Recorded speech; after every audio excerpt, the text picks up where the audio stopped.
He left the house early that morning. Nothing suggested it would end differently. At first, it felt like a delay. Then it became concern. And finally, it was clear. He didn't just fail to return. He vanished. This is a story about one morning, and a silence that turned out to be far too convenient. Chapter 1. The Hook. He left at 7 a.m. He didn't slam the door. He didn't look back. He didn't say anything that sounded like a last line. A normal morning on the outskirts of Melbourne. Winter air that bites your throat if you breathe too deep. Headlights in the half-light. Night lights still glowing in houses because someone is afraid of the dark, even as an adult. He took the usual route, 7 minutes to the stop, 10 more to the station if you didn't rush. Coffee at the same place where the barista no longer asked his name. Work expected him at 8:30. Nothing special on the calendar. A couple unread messages on the phone. Weekend plans in his head. People like this don't vanish often, not because they're good or right, but because they have rhythm, order, witnesses, the kind of traces everyday life normally leaves behind. But that morning there were too few traces. At first it looked like a delay, traffic, a dead phone, a random breakdown. Someone missed a call, someone misunderstood the time. By noon, the worry had weight. By evening, it's nothing became impossible to say. When someone doesn't come home, a strange thing happens. Time starts living separately from you. The clock keeps moving. People keep eating, laughing, complaining about the weather. And your life freezes on one question that repeats like breathing. Where are you? The police write down facts, and facts sound dry, almost soothing. Left home, 7 a.m. Last confirmed sighting, 7:12 a.m. Cameras, partial. Phone, off the network from 7:18 a.m. Bank card, silent. Social media, silent. No purchases, no public transport taps, no message saying, "I'll be late." A silence that isn't accidental. Neighbors remember details that used to have no weight. He always said hello. The dog barked for 10 minutes. I saw a vehicle, but I'm not sure it matters. The next day, those words start to sound different, because the disappearance stops being a disappearance and begins turning into a story, one the whole country will speak in a low voice. The most frightening part of cases like this isn't the unknown. The most frightening part is when the unknown looks tidy, as if someone worked hard to ensure that 7 a.m. remained the last ordinary moment of a person's life. And if you think the worst part is he's gone, then you don't know Australia that will appear next. Not the postcard version, not the one with the ocean and sun. The other one, where distances are vast, where people trust routine, and where sometimes a short window between 7 a.m. and 7:20 is enough for a person to vanish as if they never existed. Continue to the next chapter. Chapter 2. Context and People. His name was Daniel Keene, 34. A technical specialist at a logistics company, not the kind of man who lived for work, but the kind who reliably carried his shift, fixed other people's mistakes, and never asked to be thanked. He rented a small house in Rockbank, a place where the edge of the city dissolves into open lots and wind-bent fields. In the morning it smells like wet earth, in the evening like barbecue smoke and mosquito repellent. People live there not for the view, but for simplicity. Road, store, school, work. And if someone doesn't come home, everyone notices quickly. In that house, he lived with two people who trusted his rhythm. Sarah, his partner. 32. A nurse. Shifts, fatigue, neat notes in a notebook. She was the kind of person who kept a home breathing, ordering groceries, remembering the bills, spotting symptoms in people before they did. And that day she understood first that something was wrong, not because she felt it, but because she always had facts. Daniel always sent a short "okay" by 8:13. It was their small, invisible habit. Not a conversation, just a proof of life. And Jake, his neighbor, and, in a quiet way, his friend. In the evenings, they played casual basketball on an outdoor court, then sat on the curb with water bottles, laughing at the same set of problems. Rent, shifts, stress, sleep. Jake knew Daniel the way neighbors who see each other too often do. What music he played in the car, how unfair firings in the news bothered him, how unevenly he trimmed his beard. One thing matters. Daniel wasn't a man who went looking for adventure. He had no debts, at least none the banks knew about. He wasn't at war with neighbors. He didn't drink until morning. He didn't seek fights. He hadn't disappeared before. But he did have two traits that, at the time, seemed harmless. First, he agreed too easily to help. Give you a ride? Take a look at your computer? Cover your shift? He rarely said no. He would regret it later, but by then it was already done. People remember men like that because they're easy to lean on. Second, he hated speaking problems out loud. If something bothered him, he didn't make a scene. He just went quiet. He filed it away inside, later. And that later could stretch for weeks. 2 weeks before he vanished, Sarah held one small memory that felt almost shameful. Nothing dramatic. He had simply started checking his phone more often than usual. Not hiding it, not sneaking. More like irritation. Like someone outside kept tugging at him.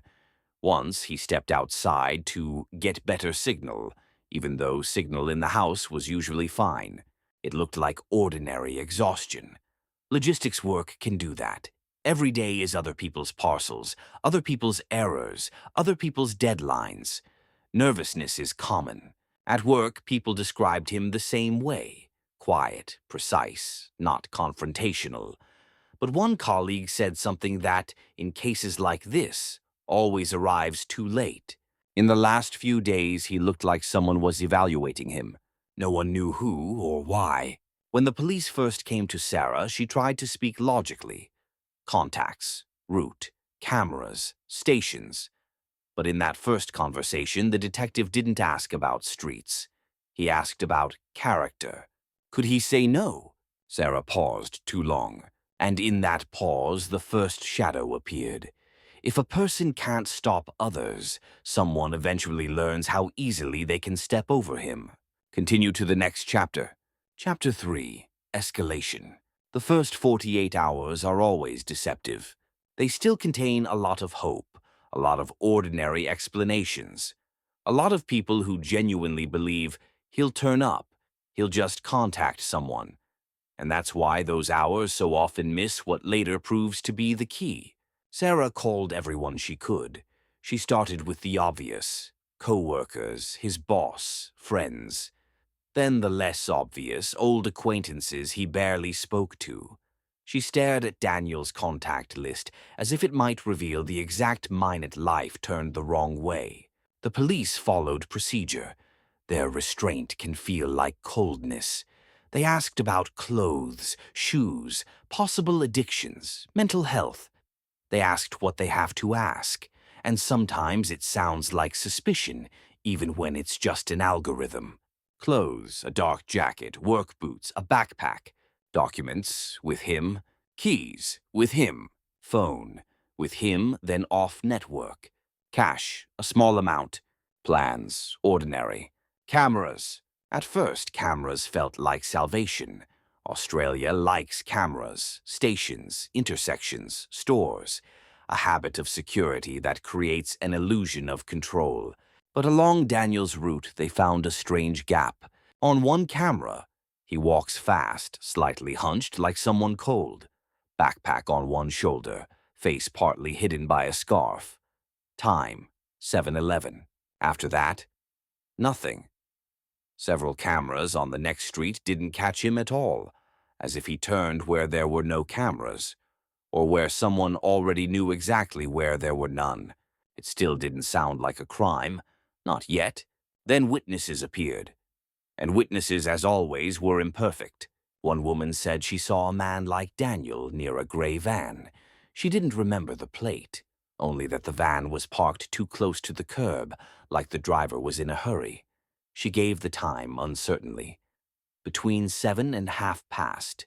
Another witness, a bus driver, remembered someone waving at the stop, but the bus was full and he didn't pull in. He wasn't sure it was Daniel. He was sure of one thing. The man was angry, waving sharply, like it wasn't his first attempt. A third statement arrived later than the others and hit hardest. A worker at a small service shop on the corner, where people sometimes buy water and cigarettes, said he came in about half an hour later than usual. Then he added a line Sarah would hear in her sleep. He was with someone else. Someone else. Not a friend, not a co-worker, not a familiar face. An older man in work clothes. Too calm. They barely spoke. Daniel looked down as if choosing the floor with his eyes instead of the shelves. It looked like a meeting you don't want to have in public, but have anyway. Police requested the shop's camera footage, but the camera had issues. The image cut out. Timestamps jumped. Building an exact sequence was difficult. And in the exact stretches where someone else should have been, the picture turned into a blur. Too convenient to be just a malfunction. Too little to say it with certainty. They also checked transport. In Melbourne, taps and gates usually leave a trail, but Daniel had no taps at all. No entry, no exit, no attempt. Then one detail surfaced, one no one noticed at first. That morning, Daniel didn't take his lunchbox. He always did. He sometimes forgot a charger, sometimes didn't finish his coffee, but the lunchbox was almost ritual. Sarah prepared simple food, and he always put the container into his bag before he even put on his jacket. That day, the container was still in the fridge. It meant one thing. He didn't leave the way he usually did. And when Sarah tried to reconstruct the last minutes of the morning, she remembered a short sound, the phone vibrating at 6:52. Daniel glanced at the screen and said nothing. He stood up like the kitchen had become too small. He pulled on his jacket quickly, and for the first time in a long time, he didn't kiss her on the forehead before he left. On day 3, the police gave the case a working classification. On paper, it looked neutral, but the meaning was heavy. Third-party involvement suspected. And at that moment, the disappearance changed. Not missing, not lost, not left, but he may have been taken. The question was who and why. Continue to the next chapter. Chapter 4. The Turning Point. On the 4th day, the call didn't come in the morning. It came late when the lights were off, but no one had gone to bed. In nights like those, people don't truly sleep. They lie beside silence and wait for it to finally break. Sarah answered immediately. She didn't need to look at the number. In the last days, her body had learned to recognize that call before her mind did. The voice was calm, almost tired. "We found something. You need to come in. No details, only an address and one request. Don't come alone." When she hung up, the room grew even quieter, as if the air itself understood that a different phase was beginning. Not the search for a living person, now the search for truth. The place wasn't somewhere you wander into by accident. An industrial strip at the city's edge, where forklifts roar by day and, at night, only wind scrapes metal against fences. The streetlights there are harsh. They don't warm anything. They only make things visible. Sarah saw police vehicles from a distance. Yellow tape. People in gloves moving slowly, like they were afraid to disturb not just evidence but meaning itself. They didn't let her get close. They showed her on the hood of a patrol car under the cold beam of a portable lamp. At first it looked almost ordinary, an object, not tragedy.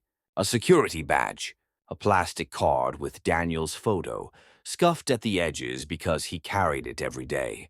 On the back, a sticker with his department, the one he once applied crooked and laughed about.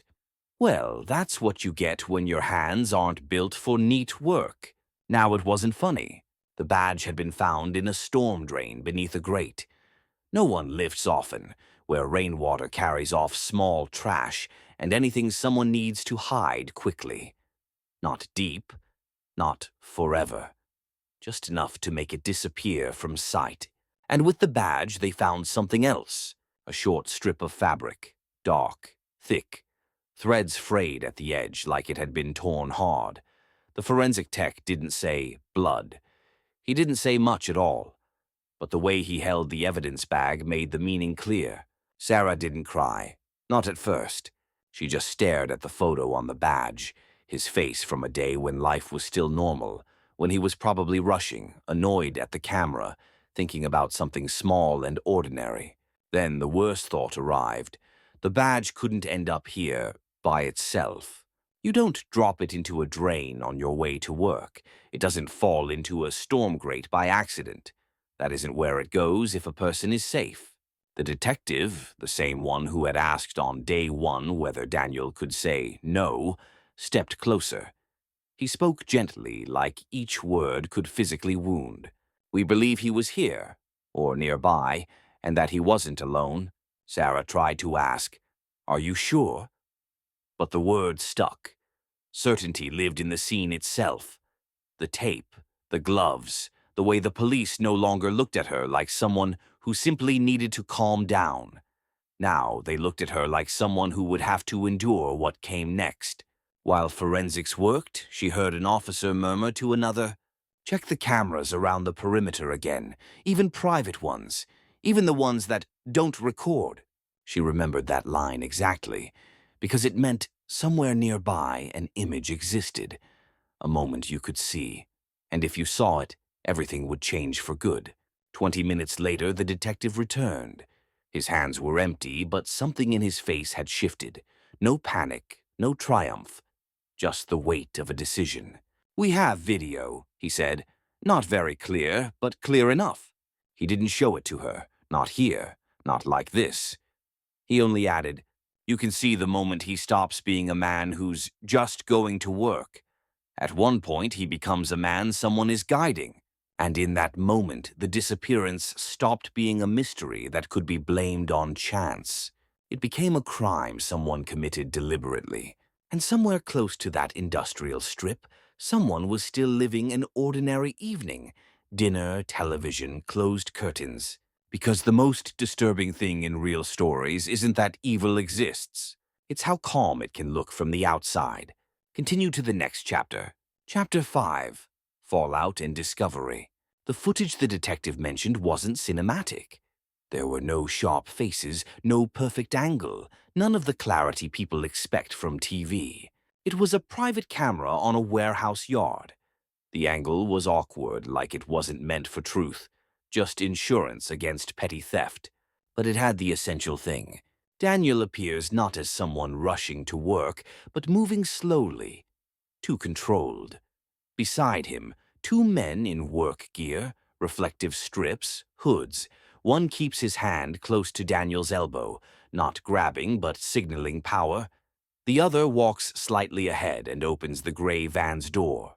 And there's one detail that crushes any, "maybe he went willingly." Daniel looks back, not like someone who is lost, like someone searching for an exit, a witness, any accident of life that will interrupt what's happening. No one interrupted. The police didn't show the video to the family. It was the right choice, and a cruel one. Because in the days that followed, Sarah lived between "we know" and "we can't see." Knowledge without the image became a special kind of torture. The mind draws worse pictures than any screen. Then the work began, the kind that never looks heroic, just actions, often silent, requests for camera access, cell tower analysis around the industrial zone, checking matching vans, interviewing people who know how to disappear into a crowd, couriers, loaders, day laborers, the ones no one remembers by name. And still, the early steps were mistakes. Too many false Daniels. A man in a similar jacket at another station. Someone very similar in a shop across town. Each lead offered a few hours of hope, then stole time. Once, police drove to a motel on a tip because the receptionist recognized his face. It was another man. tired, with a similar jawline, the same expression that says, "Don't ask questions." Not evidence, just a human brain chasing patterns when fear is in the room. The ugliest part wasn't the investigation. The ugliest part was what the story became in public. Within a week, news vans rolled up. Neighbors whispered, not because they were cruel, but because whispering is a way to protect yourself from the thought, "It could happen to us." Strangers called Sarah with sightings. Someone said they'd seen Daniel in Brisbane. Someone offered help for money. Someone messaged a version where Daniel left on his own because he was tired. She read it all and understood for the first time how easily society turns a living person into a plot, just so it doesn't have to feel real pain. Meanwhile, police found what they needed: the gray van. Not fast, not by license plate, by small things: a scrape on the right side, a particular combination of stickers visible in one frame, a kind of signature, because some people mark their vehicles the way they mark territory. The van was parked near a small private contractor. Officially, transport, minor repairs, delivering equipment to construction sites. On paper, nothing suspicious. Suspicious was the man listed as a temporary driver, an ordinary name, documents that looked clean at first glance. But he had prior fines for false plates, and he'd worked before, in the same service chain that supported the very warehouse where Daniel worked. At first it looked like a coincidence. Australia is big, but city work networks are narrow. People move from crew to crew, firm to firm. Still, the detective asked the same question again, only sharper. Who could he have had workplace conflict with? Sarah listed names. No shouting matches, no open feuds. Then she remembered one quiet episode. Daniel had said once, "We're losing stock at the warehouse, and everyone's acting like it's normal." He said it and went silent as always. Police pulled internal reports, inconsistencies, shortages written off as accounting errors, cameras in the loading area that sometimes weren't recording, and several people who appeared too often near those failures. When investigators arrived with a warrant, the contractor stayed calm. Too calm, the look of someone confident. "I'm clean." Inside the van, they didn't find something direct. They found the kind of indirect evidence you can't explain away with a simple coincidence.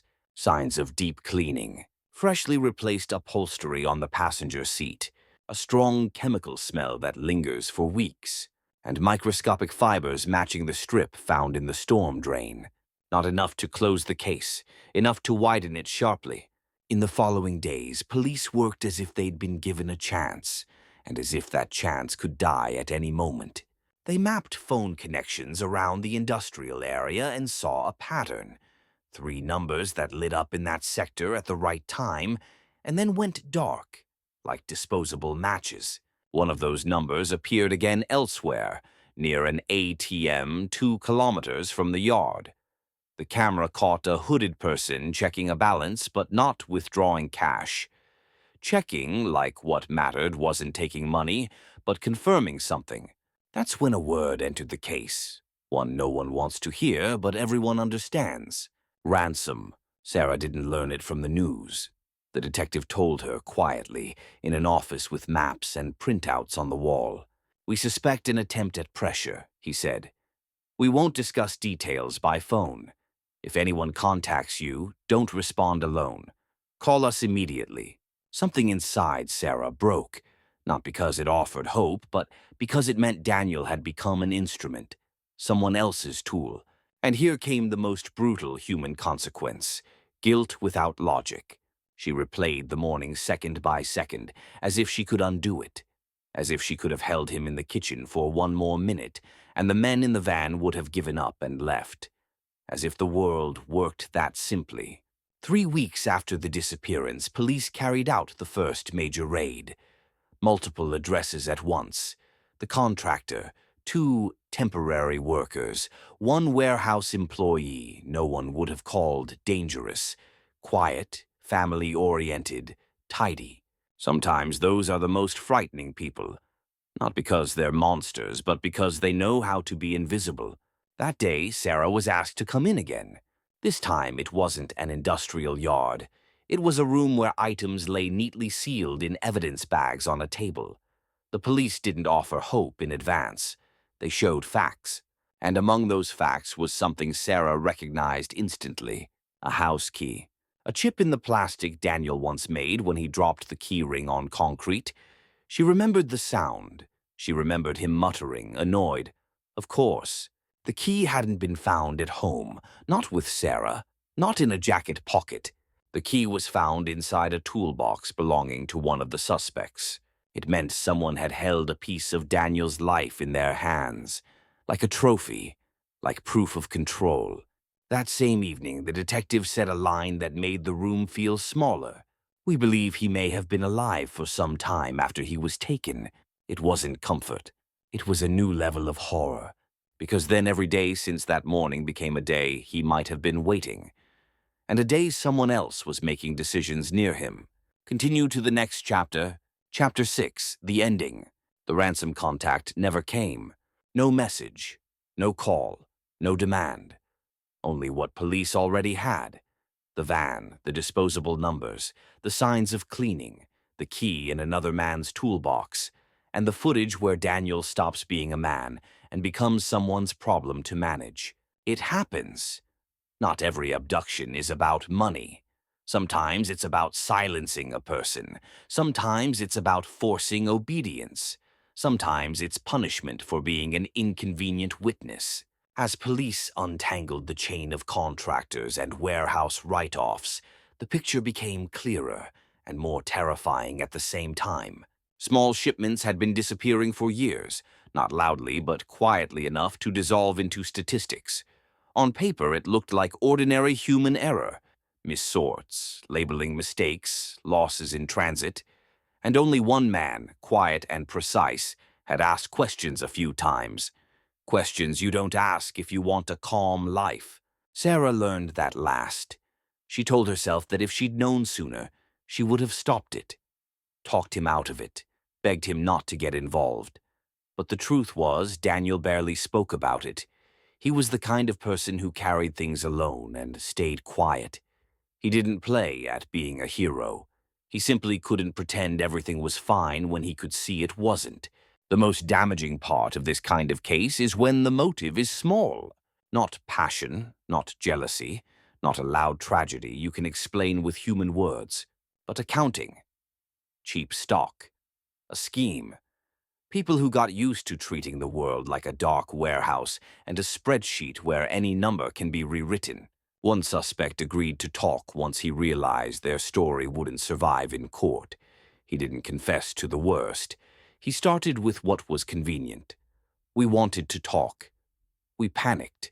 It got out of control." Those lines always sound the same, as if control is a knob you bumped by accident, as if a person can vanish by mistake. Police searched for the place Daniel had been held.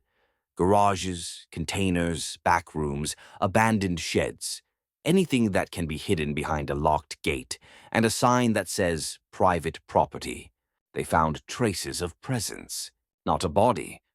Not the final dot a family both waits for and fears. They found small things that are hard to fabricate completely. A fragment of his watch strap, a broken piece of plastic that looked like a backpack buckle, and one thing Sarah recognized by feel and smell: his work gloves. Inside, on the fabric, was the marker line he drew, so he wouldn't confuse them with anyone else's. And that was all.